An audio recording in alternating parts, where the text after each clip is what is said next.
Peter 2:24 ஆண்டவர் நமக்கு அழகான வசனத்தை கொடுத்திருக்காரு. அந்த வசனம் எப்படி என்னோட லைஃப்ல ஒர்க் அவுட் ஆச்சுன்னு என்னோட ஸ்மார்ட் டெஸ்டிமனி நான் ஷேர் பண்றேன். 21 days வந்து ஃபாஸ்டிங் ப்ரேயர் வந்து நம்ம கண்டக்ட் பண்ணியிருந்தோம் வீட்லயே. அப்ப 18 daysல இருந்து நான் இஷ்டம் பைபிளே படிக்க முடியாம ரொம்ப ப்ரெஷரா ஏதோ ஒரு பாரமா இருக்கிற மாதிரி இருந்துச்சு. எனக்கு ஓவர் ஹெட்டேக்கா இருந்துச்சு. என்ன ஒரு வசனம் கூட ஒரு லைன் கூட என்னால படிக்க முடியாம ஓவர் ஹெட்டேக்கா இருந்துச்சு. அப்ப ஆண்டவர்கிட்ட நான் கேட்டேன், ஆண்டவரே எனக்கு ஏன் உங்க வார்த்தையை படிக்கக்குள்ள மாத்திரம் எனக்கு ஓவர் ஹெட்டேக்கா இருக்குது அப்படின்னு சொல்லிட்டு ஆண்டவர்கிட்ட கேட்டதுக்கு ஆண்டவர் சொன்னாரு என்கிட்ட, அதுக்கான பதில் நான் ஆல்ரெடி பைபிள்ல கொடுத்துருக்கிறேன். நீங்க எனக்கு காயப்பட்ட கரங்கால ஆல்ரெடி நீங்க எல்லாம் சுகமாயிட்டு இருக்கிறீங்க. உங்களுக்கு ஒரு நோவுன்னு வரக்குள்ள நீங்க நம்பி பேசுங்க, அந்த வசனத்தை நம்பி தியானிங்க அப்படின்னாரு.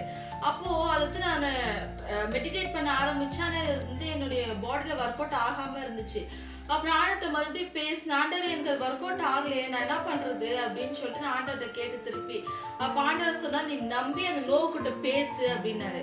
அப்போ அந்த நோக்கிட்ட நான் பேசினேன்.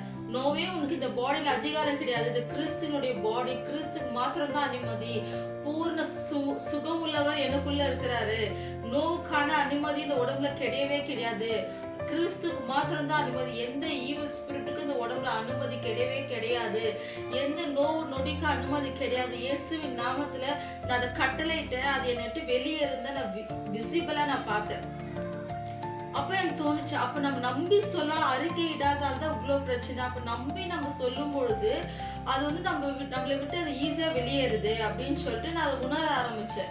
அப்புறமா அது என்னாச்சு, நான் அதே நான் திருப்பி படிக்க ஆரம்பிச்சேன். பைபிள் திருப்பி எனக்கு அப்படிதான் இருந்துச்சு, படிக்கவே முடியல. திருப்பி அந்த நோவு கூட திருப்பி நான் பேச ஆரம்பிச்சேன். எங்க நோவு இருக்குதோ அங்க என்னுடைய ஆண்டவர் நம்மளுக்கு அந்த அதிகாரத்தை கொடுத்திருக்கிறாரு. ஒரு ஈவில் ஸ்பிரிட்டை விரட்டுறதுக்கான அதிகாரத்தையோ ஒருத்தவங்க சுகப்படுத்துற அதிகாரத்தையோ ஆண்டவர் நம்மளுக்கு ஒரு மனுஷங்களுக்கு நமக்கு கொடுத்திருக்கிறாரு. ஆனா அதை நம்ம பயன்படுத்தணும், நம்பி அதை வந்து நம்ம ஆக்ஷன்ல காமிக்கணும். அதை நம்ம யாருமே காட்டுறது கிடையாது. என்னுடைய பாடியில வந்து நான் காட்டினேன், எங்க நோவு இருக்குதோ ஆண்டவர் எனக்கு அதிகாரம் கொடுத்திருக்கிறாரு அப்படின்னு சொல்லிட்டு என்னுடைய கையை நான் என்ன பண்ணேன், எங்க நோவுக்குதோ அங்க வச்சு நான் வந்து அது நோக்கிட்ட பேசினேன். பேசி அதை நான் என்ன பண்ண, ஒரு மூட்டையில கட்டி கடல்ல எரிஞ்சிட்டேன். இனிமே அது என் லைஃப்ல வரவே கூடாது, என் பாடியில வரவே கூடாது, ஜீசஸ் நேம் அப்படின்னு அதை நான் என்ன பண்ணேன், கடல்ல தூக்கி எரிஞ்சிட்டேன். அப்ப இந்த வீடியோ இந்த டைம்ல எவ்வளவு பேர் பாக்குறீங்க எனக்கு தெரியாது. உங்க லைஃப் இந்த வீடியோ பார்த்து கூட சேஞ்ச் கண்டிப்பா ஆகும். எவ்வளவு பேர் நோவுன்னு சொல்லிட்டு இருக்கிறாங்க. கர்த்தருடைய வார்த்தை எடுங்க, அந்த வார்த்தையில தான் உங்களுக்கான சுகமே இருக்குது. இப்ப நீங்க ஒரு கடைக்கு போறீங்க அப்படின்னா உங்களுக்கு பிடிச்ச பொருளை நீங்க வாங்கணும் அப்படின்னா காசு கொடுத்து அந்த பொருளை நீங்க வந்து சொந்தமாக்கிக்குவீங்க. அப்போ உங்க ஸ்பிரிட்ல இருக்கிற சுகத்தை நீங்க சொந்தமாக்கணும்னா அந்த விலை மதிப்பான வார்த்தையை நீங்க உங்க ஸ்பிரிட்டுக்குள்ள கொடுக்கக்குள்ளதான் உங்களுக்குள்ள இருக்கிற சுகம் வந்து நீங்க ரிசீவ் பண்ணிக்க முடியும், உங்களுக்கு சொந்தமாக்கிக்க முடியும். கர்த்தர்கிட்ட மாத்திரம் தான் உங்களுக்கு பூர்ண சுகம். ஆனா நோவோடு யாரா பார்த்துட்டு இருந்தாலுமே இந்த வசனத்தை எடுத்து தியானிங்க. I am healed by wounds of Christ சொல்லுங்க.